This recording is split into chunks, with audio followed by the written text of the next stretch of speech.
The new 2014 Infiniti Q50 is an all-new sedan for Infiniti, and it marks the beginning of an entirely different nomenclature structure.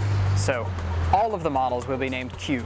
No longer is there a G37, it's now the Q50. The new Q50 is a total redesign, and therefore, the aerodynamics have been completely reworked.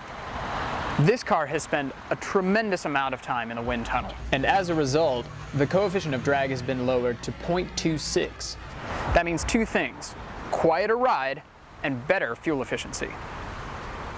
The Q50 is 2 inches wider, 0.4 inches longer, and 0.4 inches lower than its predecessor, the Infiniti G37.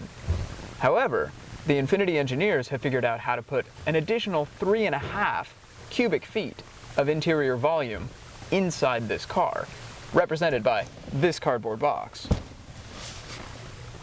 So the 2014 Q50 comes in 3 different trims. It comes in the 3.7 base, the 3.7 premium, and also the 3.7 sport. The Q50 again comes with 2 different engine options. The 3.7, which we've come to know and love, produces 328 horsepower.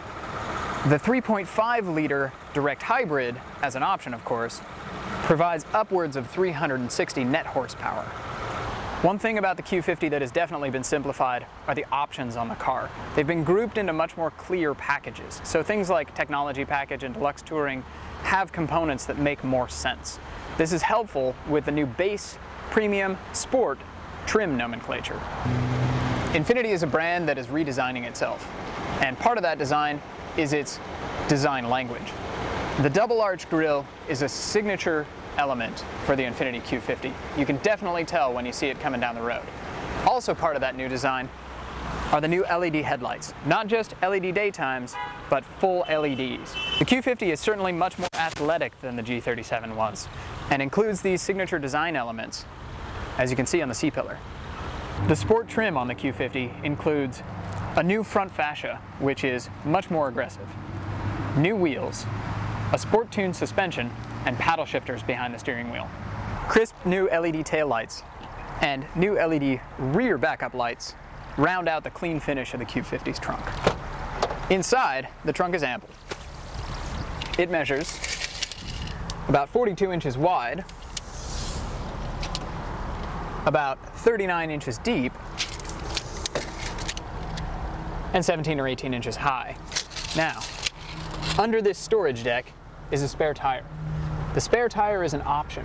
The car comes with 4 run-flat tires, so if you'd like a deeper trunk, you can opt to take the spare out. So we all know and love the Infiniti keyless entry system. What is new is that the keyless entry is actually now motion-based. So just by putting your hand in underneath the door handle, it'll unlock the car and allow access. And when you close, the button will lock it up. The interior of the Q50 features the double wave design. Basically, it's 2 cockpits for the driver and for the passenger, separated by this center console, which is very driver-oriented. As you can see, all of the controls are slightly turned towards me for easy accessibility. The double wave design continues all the way into the door panel, which really gives a feeling of integrated continuity.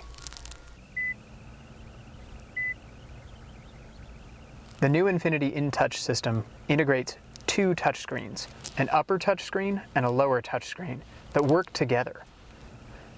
The upper touchscreen is typically reserved for the navigation system, however may show other functions. The lower screen controls all the apps in the car, including navigation, the phone, Infiniti connection services such as Infiniti Personal Assistant, Drive Selector, and a host of new apps that are available in the Infiniti App Garage. Also on the lower screen are controls for the radio and audio system. Bluetooth audio, iPod, satellite radio are all available, as is Pandora streaming radio. The lower screen also controls the climate control system. However, these shortcut buttons are also available while multitasking. Part of the phone app allows also for the downloading of text messages, so that it's easier to stay integrated with your mobile device while on the road. Enhancing the navigation system is Google connectivity. So, by using the connected search icon, we can search for things online, such as the nearest pet store. Personally, my favorite thing about the new Q50 is the ability to add a user profile. The user profiles are tied to the Infiniti key, So when two people share the car, you can change things like air conditioning settings, seat position, radio stations. All of the environmental aspects that a user prefers will automatically be set as soon as you unlock the car. True to the idea of a multi-purpose car, the Q50 now offers a drive mode, which allows the driver to choose whether they want a sportier feel from the driveline to the throttle response to the steering input, or something a little bit more comfortable. A new feature has been added to increase the handling performance of the Q50. It's called active trace control, and it allows for the independent braking of the wheels as you're going through a corner for better grip. An option is direct adaptive steering. Direct adaptive steering is an electrical system with a mechanical backup. The electrical system allows for faster translation of the driver's input to the wheels than a mechanical system ever could. The system can even be finely tuned with the drive mode selector, so you get exactly what you want out of your car. One of the greatest Infiniti conveniences that has made it to the Q50 is the 360-degree around view monitor, which gives a perfect top-down view in the backup camera of everything around you as you're trying to parallel park or back into a space. Backup collision intervention is trickled down from the JX35 and will actually intervene and stop you in case you're backing into a car crossing behind you.